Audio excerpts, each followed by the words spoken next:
ইসলাম কবুল করেছেন।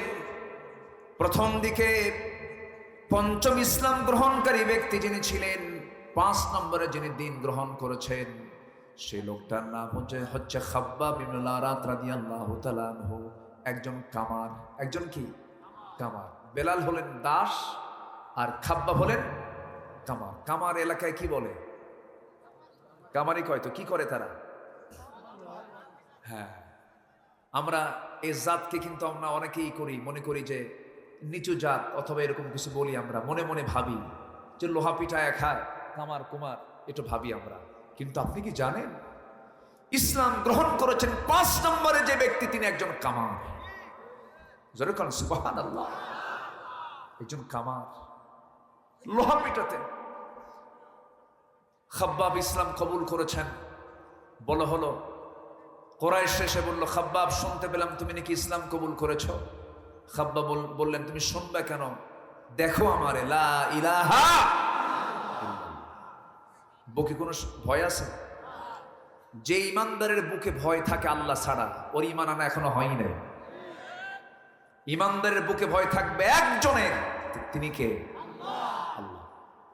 খাব্বাব যখন এই কথা বলে ফেলছে, সবাই বলল, তুমি কি জানো তোমাকে এখন কি করতে পারি আমরা? কি করবা? মেরেই তো ফেলবা, এই তো। এর চেয়ে বেশি কিছু করতে পারবা? ইমানদারের বক্তব্য দেখেন, তুই যে আগুন জ্বালাইছিস লোহা নরম করার জন্য, লোহা পিটানোর জন্য, ওই আগুনেই তোকে আজকে পুড়ব। খাব্বাব বলছেন, আমি পুড়তে প্রস্তুত আছি, জাহান্নামের আগুনে পুড়তে প্রস্তুত নই। আগুন থেকে খাব্বাবের দেওয়া আগুন, সেখান থেকে অঙ্গার বের করবে। অঙ্গারগুলো বের করে খাব্বাবের সামনেই, খাব্বাবকে ভীত সন্ত্রস্ত করার জন্য অঙ্গারগুলোকে সাজানো হলো। সাজানো অঙ্গারের উপরে খাব্বাবের 2 হাত 2 পা বেঁধে দিয়া সবাই মিলে জোর করে তার পিঠটা অঙ্গারের উপরে চাপ দিয়ে ধরা হলো। অঙ্গারগুলো পিঠের মধ্যে ঢুকে ঢুকে যাচ্ছে, চর্বি গলে গলে পিঠের মধ্যে ঢুকে যায়। 1 ইঞ্চি 1.5 ইঞ্চি 2 ইঞ্চি পর্যন্ত ঢুকে যাচ্ছে।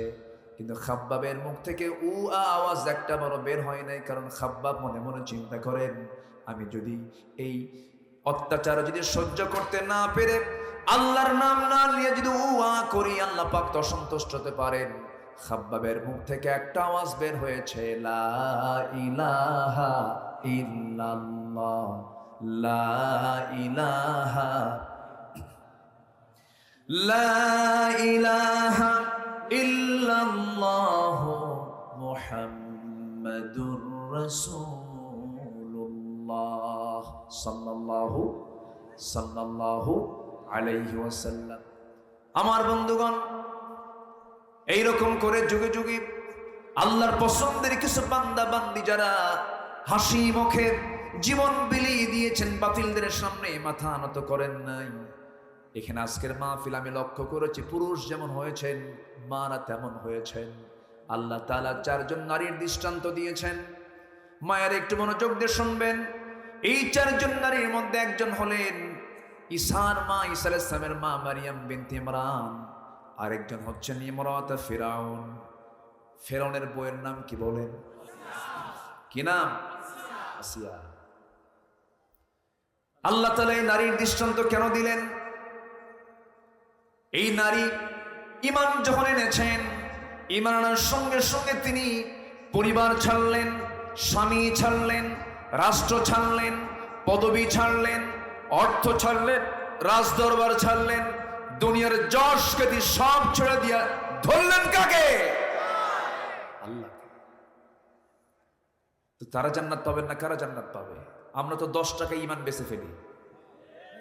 আসতে কয়, আমরা 10 টাকায় ঈমান বেচে ফেলি। আমাদের ঈমানের দাম এত। ইউসবিহু মুমিনান ওয়া ইউমসি কাফিরান। সকালবেলা ঈমানদার, বিকালবেলা কাফের। বিকালবেলা মডেল বানিয়েছেন আসিয়াকে।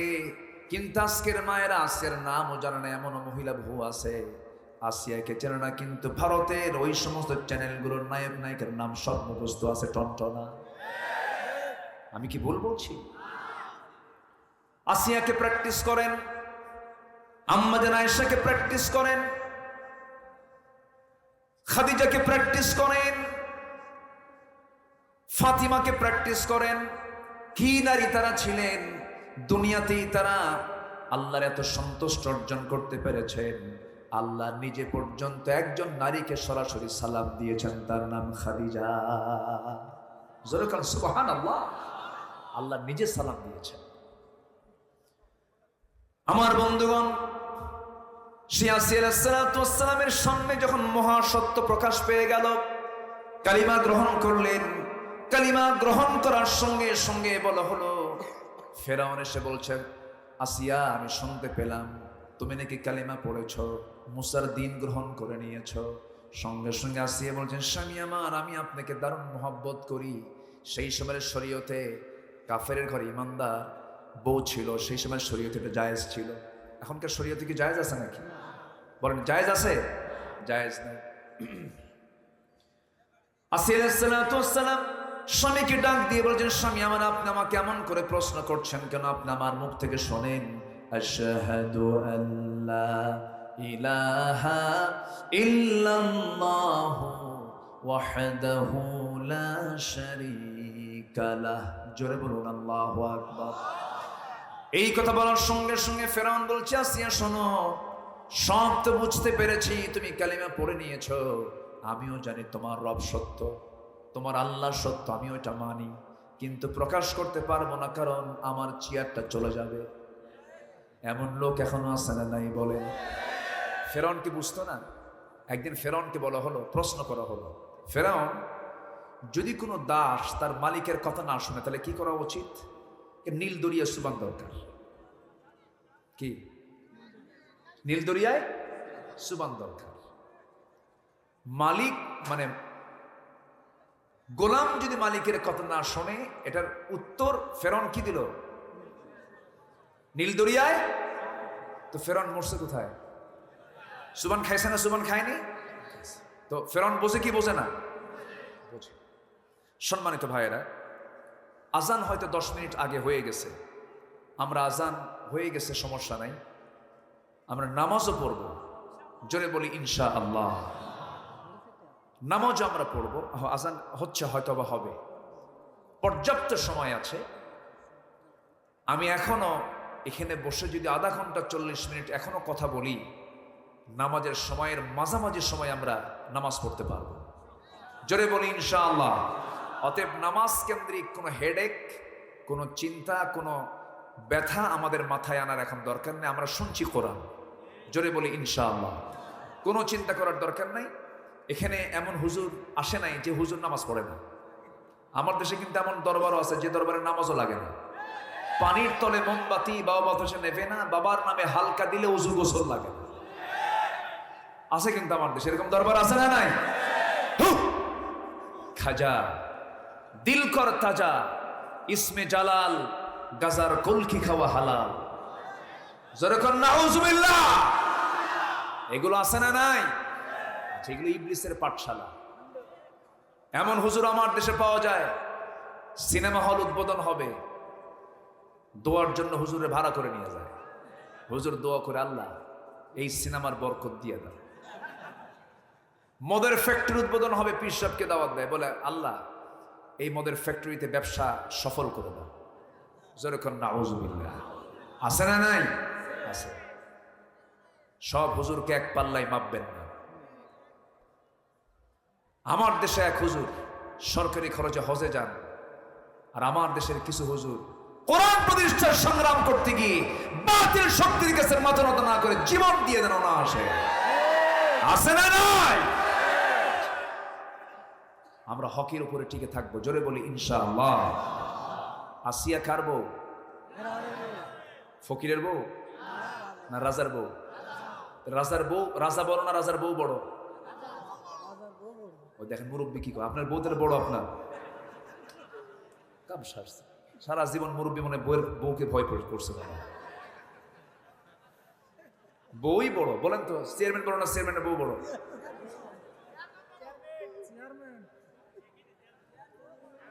শোনেন, আপনি যত বড় হুজুর হন, বউয়ের কাছে কিন্তু হুজুরগিরি খাটে না। তুমি কত বড় হুজুর আমার জানা আছে, বসো। কথা বলছেন? ওখানে মাতব্বরি খাটে না। চাচার কথা একদম অমূলক না, ঠিক আছে। এক রাজা প্রজার মাঝে ঘোষণা করছে যে প্রজা বইয়ের কথা শুনবে তাদেরকে একটা করে ডিম দেওয়া হবে, আর যারা বইয়ের কথা শুনবে না তাদেরকে একটা করে ঘোড়া দেওয়া হবে। সারাদিন চলে গেছে, সবাই বইয়ের কথাই শোনে। এক সলিমুদ্দি এসে বলতেছে, যা আপনার জীবনে বইয়ের কথা শুনি নাই, তাই ঠিক আছে, যাও আস্তা বলে যাও, একটা ঘোড়া নিয়ে চলে যাও। সে একখান কালো ঘোড়া নিয়ে চলে গেছে বাড়িতে। বউ বলে, কি ব্যাপার, সন্ধ্যাবেলায় তুমি ঘোড়া আনলে? ঘোড়া পাইছো কি? উপহার পাইছে। উপহারের ঘোড়া তুমি আবার কালো আনছো কেন? লাল পাওনি? এটা একটু কোনো কালার হলো নাকি? যাও ঘুরে নিয়ে যাও। সে চলে আসছে আবার দরবারে, এসে বলতেছে, যা রাজামশাই, এই ঘোড়া তো চলবে না, ঘোড়া চেঞ্জ করতে হবে। কেন? কালো তো, লাল হলে ভালো হয়। কে এই পরামর্শ ধরে দিল? কে? বউ আমারে শিখাই দিল। রাজা কয়, ঘোড়া থুইয়া ডিম নিয়ে যা। সন্ধ্যার পরে রাজা নিজে এখন রানীর সামনে দাঁড়ানো। রানী মুস্কি মুস্কি হাসি আর বলে, পাইছেন? পাইছে? বইয়ের কথা শোনে না এমন লোক পাইছেন? পাইছিলাম, তাও দেখি বইয়ের কথাই শুনে। আর রানী বলে, শোনেন, যারা বইয়ের কথা শুনে তাদেরকে ঠকানোর কি দরকার? একজনকে ঘোড়া দিবেন, আরেকজনের ডিম দিবেন, এটা হলো লেভেল? হলো না। অন্তত আমার পরামর্শ হলো, যারা বইয়ের কথা শুনে তাদেরকে ডিম না দিয়া 5 কেজি করে চাল দেন। আচ্ছা ঠিক আছে। পরের দিন সকালবেলা মন্ত্রী পরিষদ বৈঠকে বলে, শোনো, আগামীকাল থেকে যারা বইয়ের কথা শোনে তাদেরকে ডিম না দিয়ে 5 কেজি করে চাল দেওয়া হোক। খাদ্যমন্ত্রী দাঁড়ায় বলে, রাজামশাই, এই পরামর্শ আপনাকে দিল কে? বউ আমারে শিখাই দিল। কি রাজ্যের রাজাও শোনে, প্রজাও শোনে, রাজাও শোনে, বুড়ো চাচাই ফার্স্ট। আসিয়ার দাম কিন্তু কম ছিল না। আসিয়া কি কম দামি নারী ছিলেন? জাগতিক জীবনে একজন প্রভাবশালী জালিম হোক, একজন প্রভাবশালী লিডার, ফিরাউনের স্ত্রী ইমরাত ফিরাউন, ফার্স্ট লেডি অফ ইজিপ্ট, ইজিপ্টের সে ফার্স্ট লেডি, সে হচ্ছে সেকেন্ড নাগরিক, ফেরাউনের পরই তার জায়গা। কালিমা পেলেন, ইমান পেলেন, ইমান আনলেন, নির্ভীক সৈনিকের মতো বললেন, স্বামী আমার ইমান এনেছি, কি করবেন করেন। সুবহানাল্লাহ বলবেন না? চিন্তা করেন, ইমান আনতে গিয়ে স্বামী হারানো, ইমান আনতে গিয়ে পরিবার হারানো, ইমান আনতে গিয়ে নেতৃত্ব হারানো, ইমান আনতে গিয়ে সামাজিক মর্যাদা সব হারিয়ে ফেলা। কম সম ছোটখাটো কোনো ইমানদারের পরিচয়টা বহন করে না। আসিয়া আলাইহিস সালাতু ওয়াস সালাম শেষ পর্যন্ত বলে ফেলেন, স্বামী আমার, আপনি আমার কি করবেন জানি না, আমার শেষ কথা হলো, আমার প্রতি যত অত্যাচার বাড়াবেন আমার ইমানটা তত পাকা হয়ে যাবে। ফেরাউন হামানের সঙ্গে পরামর্শ করলো। ফেরাউন বলছে, ও হামান, কি করব? হামান বলতেছে, বুকের শত্রু বড় শত্রু, একে দুনিয়াতে বাঁচানো যাবে না, মেরে ফেলে দেন। সঙ্গে সঙ্গে চূড়ান্ত সিদ্ধান্ত পাকাপোক্ত হয়ে গেল। জল্লাদ প্রস্তুত করা হলো, জল্লাদ সামনে রেডি হয়ে গেল। শেষবারের মতো স্বামী তার স্ত্রীকে আদর দিয়ে বলতেছে, আমার স্ত্রী আসিয়া রে, শুধু আমার ইমানে, তোর ইমানের সাথে আমার সংঘর্ষ, কোনোদিন তোর সঙ্গে দ্বন্দ্ব লাগে নাই, আমার সর্বশেষ কথাটা তুই মেনে নে, সব আমার ঠিক থেকে যাবে, সংসার ঠিক থাকবে, আমার সব কিছু ঠিক থাকবে। আসিয়া বলছেন, স্বামী আমার, আপনি আমাকে যত বুঝাবেন আমার ইমান তত পাকা হয়ে যাবে। শেষ পর্যন্ত ফেরাউন অর্ডার দিয়ে দিল। আসিয়া এমন সময় তিনি জল্লাদের মুখোমুখি হয়ে গেলেন। জল্লাদ তার মাথার সামনে চলে এলো, করাত নিয়ে কপাল ঠেকিয়ে দিল। এমন সময় লাস্ট মোমেন্টে আসিয়া আলাইহিস সালাতু ওয়াস সালাম একটা দোয়া করেছিলেন আজ থেকে 4000 বছর আগে। আল্লাহ তাআলা তার দোয়াটা এত যত্ন করে রেখে দিয়েছেন যে আল্লাহর কালাম কোরআনের মধ্যে তার হুবহু দোয়াটা আল্লাহ তাআলা কপি করে তুলে দিয়েছেন। জোরে কোন সুবহানাল্লাহ। এখানে কার দোয়া আছে? আসিয়ার দোয়া। কার দোয়া? আসিয়ার দোয়া আছে। যুগে যুগে আল্লাহ তাআলা কিছু মহামানবের ইতিহাসগুলোকে তুলে ধরেছেন, তাদের ওসিয়ত, তাদের দোয়াগুলো, তাদের নসিহাগুলো তুলে ধরেছেন। যেরকম লোকমান আছে না, কোরআন শরীফের লোকমানের ওয়াজ আছে না নাই? আজকে তো সময় নাই, কয়টা বলবো আমি। আসিয়া আলাইহিস সালাতু ওয়াস সালাম শেষ পর্যন্ত তিনি কি করলেন? ওই সময় তিনি যখন কপালে যখন ফেরাউন জাল্লাদকে অর্ডার দিয়েছে, করাত দিয়ে চেরা শুরু করো, স্টার্ট শব্দ যখন বলে ফেলেছে, তিনি দোয়াটা স্টার্ট করলেন। তিনি বললেন, রব্বি বিনিলি ইনদাকা বাইতান ফিল জান্নাহ ونجني من فرعون وعمله আল্লাহ তুমি আমার জন্য বানায় দিবা একটা ঘর। কয়টা? জান্নাত থেকে একটা ঘর থাকবে নাকি? জান্নাতে তো অসংখ্য ঘর থাকবে, কিন্তু আসিয়া বলছেন আল্লাহ তুমি আমার জন্য একটা ঘর তুমি আমাকে জান্নাতের মধ্যে দিবা, তবে সেই ঘরটা হওয়া চাই ইনদাকা, তোমার কাছে। যেরকম সুবহানাল্লাহ, আল্লাহ তোমার কাছে ঘর দিবা, তোমার ঘরের দেওয়ালের সঙ্গে ঘর, এমন একটা ছোট্ট ঘর তুমি আমাকে বানায় দিবা। আর তোমার কাছে ফরিয়াদ করি ফেরাউনের যাবতীয় অপকর্ম থেকে, তার অনিষ্ট থেকে তুমি আল্লাহ আমাকে নাজাত দিয়ে আমাকে দুনিয়া থেকে তুলে নাও। ইমানদারের সবচেয়ে আনন্দের জায়গা হলো বান্দা যখন মরার মধ্য দিয়ে কার সঙ্গে সাক্ষাৎ লাভ করে? কার সাথে? আল্লাহর সাথে। ইমানদারের সবচেয়ে আনন্দের বিষয় হলো মৃত্যু। ইমানদার আনন্দের বিষয় কি? মৃত্যু। কারণ মৃত্যু না হলে দেখা হবে না কার সাথে? আমাদের আল্লাহর সঙ্গে দেখা হওয়ার মাঝে, আল্লাহর সঙ্গে দেখা হওয়ার পথে মাঝে বাধাটা কি বলেন? মৃত্যু। তাহলে যে বাধা মৃত্যু আল্লাহর সঙ্গে দেখা হওয়ার ক্ষেত্রে, সেই মৃত্যু কি ইমানদার কখনো ভয় পেতে পারে? আসতে বলবে না, ভয় পেতে পারে। যে ইমানদার মৃত্যুকে ভয় পায়, বুঝতে হবে সে আল্লাহকে এখনো ভালোবাসতে পারে না। সে আল্লাহকে এখনো ভালোবাসতে পারে না। এই জন্য আল্লাহ রাব্বুল আলামিন বলছেন, এখন আয়াতটা মিলায়ে দেই। আল্লাহ রাব্বুল আলামিন বলছেন সূরা হামিম সিজদার 30 নম্বর আয়াত, ইন্নাল্লাযীনা ক্বালু রাব্বুনাল্লাহু সুম্মা ইসতাকামু তাতানাজ্জালু আলাইহিমুল মালাইকাতু আল্লা তাখাফু ওয়া লা তাহজানু ওয়া আবশিরু বিল জান্নাতিল্লাতী কুনতুম তুআদুন। জোরে বলুন আল্লাহু আকবার।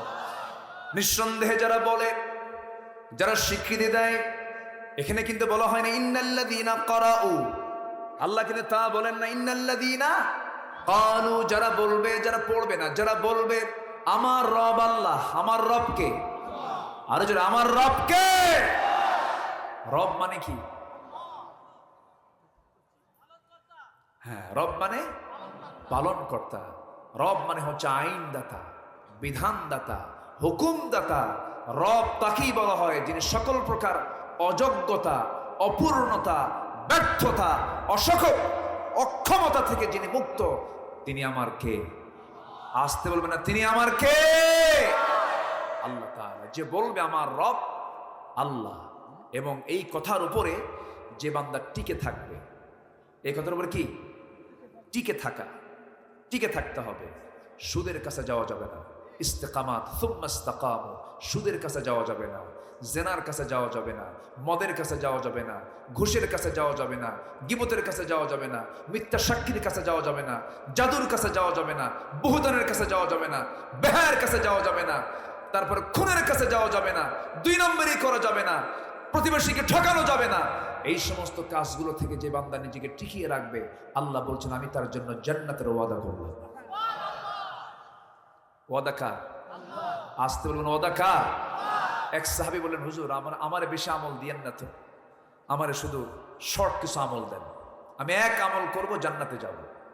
আমার রাসূল বললেন, তুমি একটা আমল করবা, কি? মিথ্যা কথা বলবা না, যাও। জোরে বলি আল্লাহু আকবার। এখানে তো যারা আছি জীবনে কোনোদিন মিথ্যা কথা বলি নাই। হ্যাঁ, মিথ্যা কথা কইছি কখনো? আল্লাহর ওলি সে আল্লাহর ওলি যার জবানে মিথ্যা আসে না। যে নামাজি আপনি তাকে ওলি বলবেন, নামাজি মুনাফিকরা হয় কি?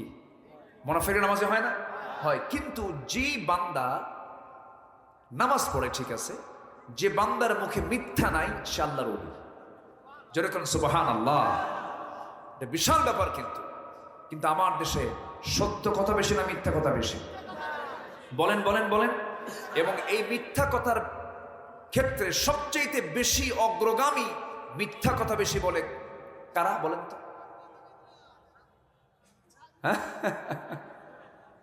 আচ্ছা, আমি কিন্তু বলি না, আমার কিন্তু দোষ নাই, সব কিন্তু আপনারাই বলে দিলেন আমাকে।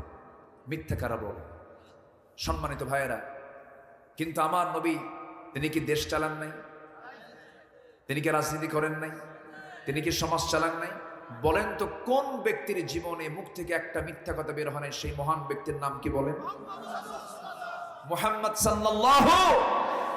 অতএব যে সমস্ত নেতৃত্বে মিথ্যা আছে, যে নেতৃত্বে নামাজের কথা নাই, যে নেতা আপনাকে মদের বোতল তুলে দেয়, যে নেতা আপনার সামনে ইয়াবা তুলে দেয়, যে নেতা আপনার সামনে নারী তুলে দেয় জিনা করার জন্য, যুবকরা সেই নেতৃত্বের মুখে তোমরা জুতা মারো, থুতু মারো। রাজি আছেন কারা কারা? হাত উঁচু করে দেখান মুসলমান।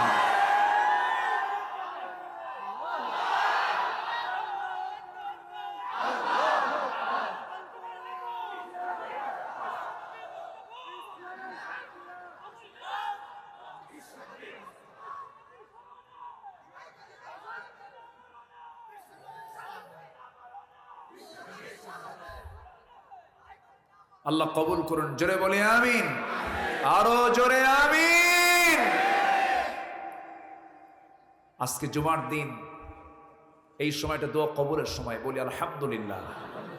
এই মাহফিলের শেষ দোয়া যখন হবে, এই শেষ দোয়া থেকে বঞ্চিত হতে চান কারা কারা? হাত তুলেন। কেউ আছেন? আমরা শেষ মোনাজাত পর্যন্ত থাকবো। জোরে বলি ইনশাআল্লাহ। জোরে বলি ইনশাআল্লাহ। একটা মানুষও নড়বেন না।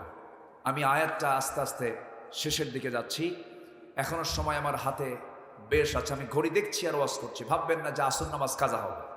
নামাজ আমরা পড়বো। জোরে বলি ইনশাআল্লাহ। এখন দিন তো অনেক বড় হয়ে গেছে, দিন আর ছোট নেই। সম্মানিত ভাইয়েরা, তাহলে আমরা এতক্ষণের আলোচনায় প্রথম দিকে যারা আসছেন, শুরুতে আমি যে মেসেজটা দিয়েছি সেটা হলো আমরা কোরআন শিখবো। জোরে বলি ইনশাআল্লাহ। নাম্বার 2 হলো ঈমান এনেছি আমরা। বংশগত কোনো পরিচয় দিয়ে ঈমান রক্ষা করা যাবে না। ঈমান রক্ষা করার জন্য ঈমান এনেছি, টিকে রাখতে হবে। সবাই টিকে রাখবো তো ইনশাআল্লাহ? সাহাবায়ে কেরাম টিকে রেখেছেন, আমরাও টিকে রাখবো। জোরে বলি ইনশাআল্লাহ। আসিয়ার মতো নারী জীবন দিয়েছেন, আমরা প্রয়োজনে জীবন দেব, শহীদ হব, বাতিল শক্তির কাছে মাথা নত করব না।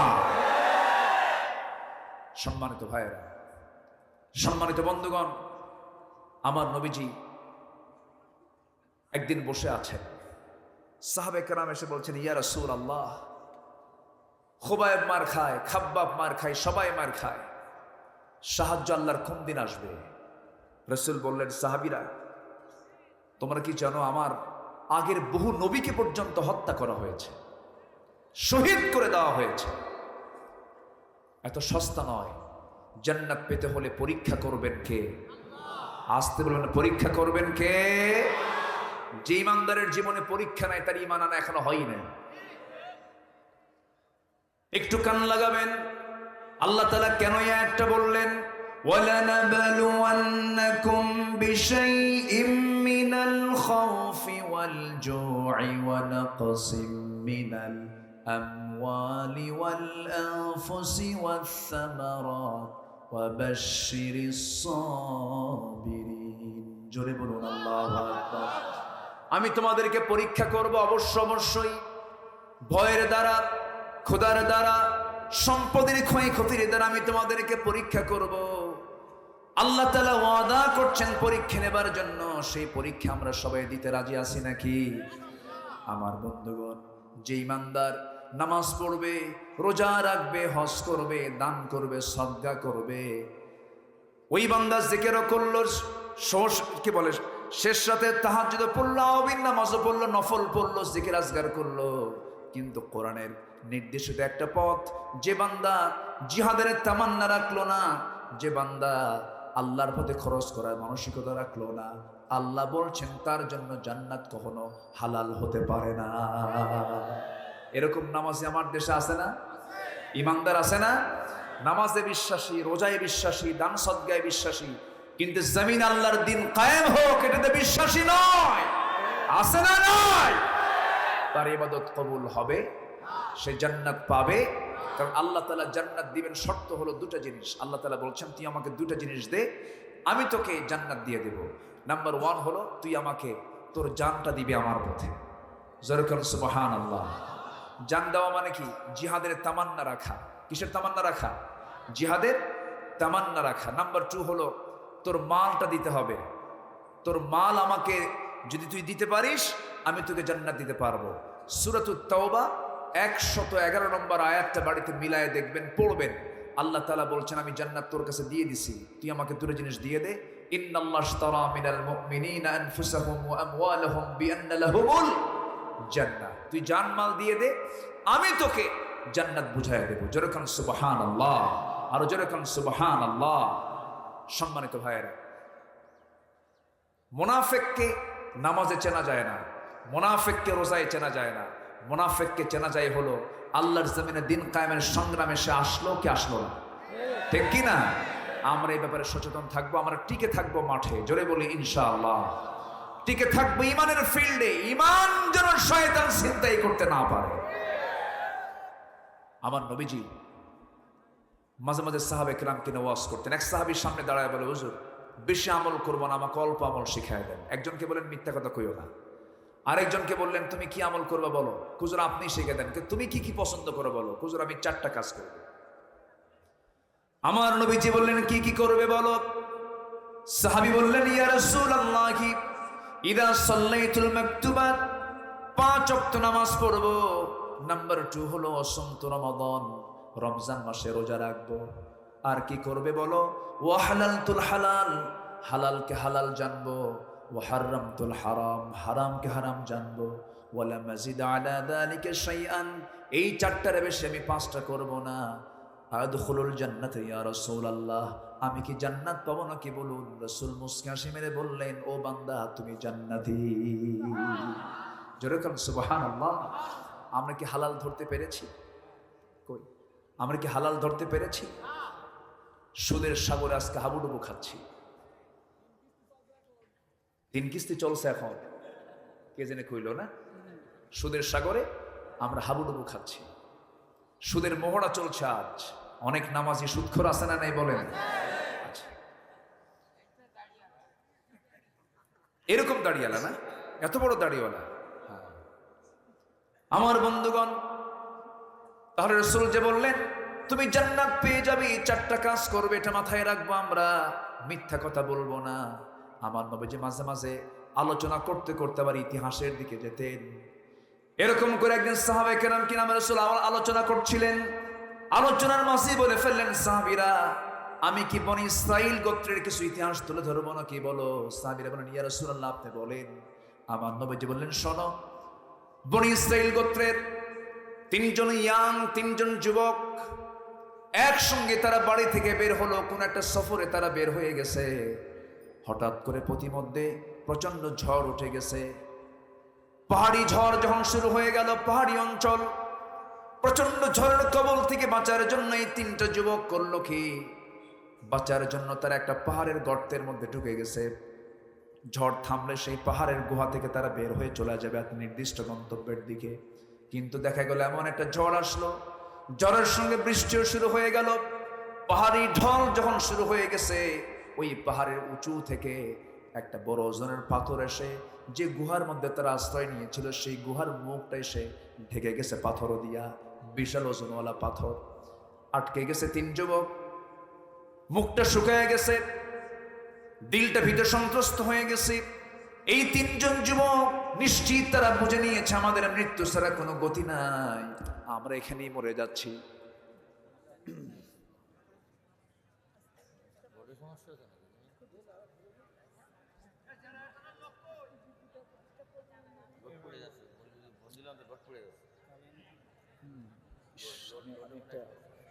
আমি একটা পর্যায়ে আসছিলাম, এখনই যাব কালেকশন, কিন্তু পারলাম না। এই ওঠেন কেন? এই বিদ্যুৎটা সমস্যা হয়ে গেল, চরম। শেষ করব। হ্যাঁ, আমি তো কেবল এটাই তো আমি চাচ্ছি। কই মেশিন চালু করছে?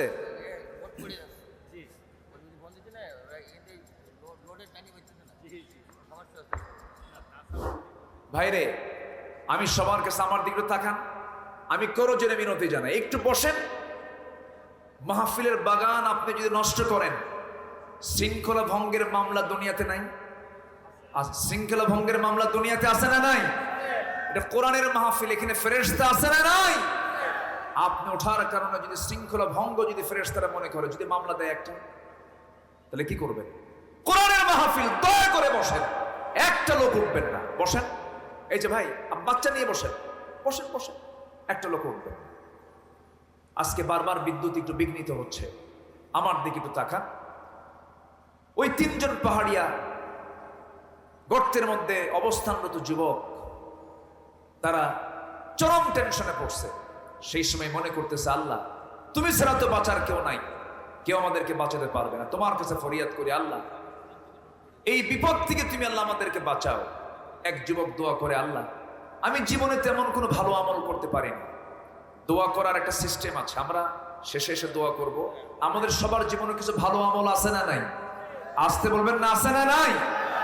ভালো আমলের কথা মনে করে চাইবো কার কাছে? আল্লাহ।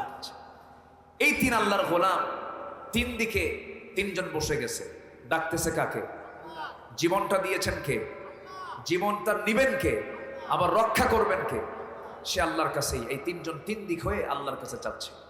এক যুবক বলে, আল্লাহ জীবনে কোনোদিন আমানতের খেয়ানত করিনি, তার প্রমাণ হলো আল্লাহ আমার কাছে একজন লেবার কাজ করতে এসেছিল, সন্ধ্যা পর্যন্ত কাজ করে যায়, আমি তাকে পেমেন্টটা দিতে নিয়ে ভুলে গেছি, দিতে পারি নাই, সে টাকা না নিয়ে চলে যায়, বহুদিন তার খোঁজ নাই। সেই লেবারের পারিশ্রমিক টাকাটা আমি ফেলে রাখি নাই, এটা দিয়ে একটা ছাগল কিনেছিলাম, ছাগল পাল হয়েছিল। সে অনেকদিন পর আমার সঙ্গে যখন দেখা করতে আসলো, আমি তাকে তার টাকাটা না দিয়া, তার ওই টাকা দিয়ে অর্জিত একটা ছাগল পাল আমি তার কাছে আমানত স্বরূপ ফেরত দিয়ে দিয়েছি। আল্লাহ তুমি বিপদ থেকে আমাদেরকে বাঁচাও। দোয়ার সঙ্গে সঙ্গে কবুল হয়ে গেছি। পাহাড়ের সেই গুহার মুখ থেকে একটু পাথরটা সরে গেছে। আরেকজন দোয়া করে, আল্লাহ জীবনে তেমন কোন আমল করতে পারি নাই, তোমার কাছে এই ফরিয়াদটুকু করি। কোন এক রাতের আধারে আমি অনেক রাত্রে বাড়িতে আসলাম, আমার স্ত্রী আমার সেবা শুশ্রূষা করলো এবং আমার সামনে এক গ্লাস দুধের গ্লাস আমার সামনে দিয়ে বলল, তুমি দুধটা খাও। আমার বাচ্চাও দুধ খাওয়ার জন্য বারবার কান্নাকাটি করে, আমি নিজেও খেলাম না, বাচ্চাদের কেউ খাওয়ালাম না। আমার মনে হয়ে গেছে বুড়া মায়ের কথা। বুড়া মায়ের ঘরে গিয়ে দেখি মা আমার ঘুমন্ত অবস্থায়, আমি আমার মার পাশে দাঁড়িয়েছেন। সঙ্গে সঙ্গে আল্লাহ তোমার কথা মনে করি, জেনার কাছে যাই নাই, নিজেকে চরিত্র ঠিক রেখে আমি প্রস্তুত করে আমি সেই জায়গা থেকে বের হয়ে এসেছি। আল্লাহ তোমার ভয়ে বিপদ থেকে তুমি আল্লাহ আমাদেরকে বাঁচাও। টোটাল পাহাড়ের মুখ থেকে টোটাল সেই পাথরটা যখন বের হয়ে গেছে, সরে গেছে, ওই তিন পাহাড়িয়া যুবক, ওই তিন গর্তের মধ্যে থাকা সেই তিনটা যুবক, বনি ইসরাইলের তিনটা যুবক জীবন নিয়ে, নিরাপত্তা নিয়ে সেই জায়গা থেকে বের হয়ে আসছে। আল্লাহ তাআলা তাদেরকে নাজাত দিয়ে দিয়েছেন। এখানে এই তিনটা যুবকের তিনটা ভালো কাজ আছে না নাই? বলেন, আসতে বলবেন না, আছে না নাই? এক নাম্বার ভালো কাজ হলো আমানতের খেয়ানত না করা। দ্বিতীয় যুবকের ভালো কাজ হলো নিজের চরিত্রকে সংশোধন করা, ঠিক রাখা। নাম্বার 3 হলো পিতামাতার সঙ্গে সুন্দর আচরণ করা। আমার বন্ধুগণ, আল্লাহর কাছে যখন চাইবো আমরা নেক আমলের কথা চিন্তা করে যাবো। আমার দেশে এমনও বদমাইশ আছে, অপরাধ করার পর সে অপরাধ বলে বেড়ায়। আছে না, আছে না, আছে না, আছে না? বলে বেড়ায়। অপরাধ কাউকে বলে বেড়ানো যাবে না, অপরাধের কথা স্বীকার করে ক্ষমা চাইতে হবে। কার কাছে? আল্লাহর কাছে। আসুন এই সমস্ত ইতিহাস থেকে আমরা শিক্ষা নেওয়ার চেষ্টা করি। আল্লাহ তাআলা প্রত্যেককে ইসলাম গর্হিত হারাম কাজ থেকে নিজেকে বাঁচিয়ে রেখে হালাল পথে চলার তৌফিক সবাইকে দান করুন। ঈমান এনেছি, ঈমানের উপরে টিকে থাকার তৌফিক সবাইকে দান করুন।